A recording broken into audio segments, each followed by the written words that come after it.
मला मटण खायची लई इच्छा झाल्या. तुमच्या घरात आणा की चला.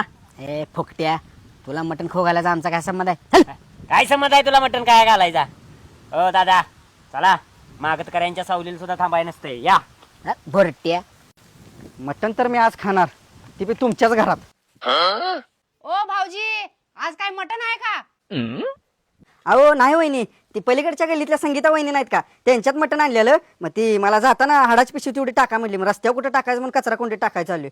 तुमच्यात पण मटण आणले नव्ह का? नाही का हो भाऊजी? अहो दादा मला सकाळी मटण घेताना दिसलं तर. काय सांगताय भाऊजी? आज त्यांना येऊ द्या, दाखवतेस. ही काय आली दोघ जण? ए काय झालं मारायला?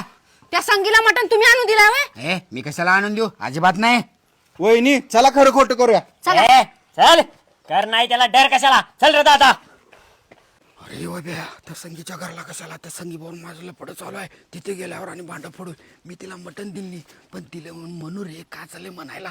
सुने अगं, तिला मटण मीच आणून दिलोय. घराच्या समोर सहज चाललो होतो, दिलं. पैसे पण मी नाही, तिने दिले बरं काय. तुम्हाला दुसऱ्याच्या घरात मटण आणून द्यायला वेळ आहे. आत्ताच्या आत्ता 2 किलो मटण घेऊन या आपल्या घरात. जावा रे वहिनी, जाऊ का मी? भाऊजी आता आलाय ते आलाय, मटण खाऊनच जावा. होय होय, त्यासाठी चालतो मी.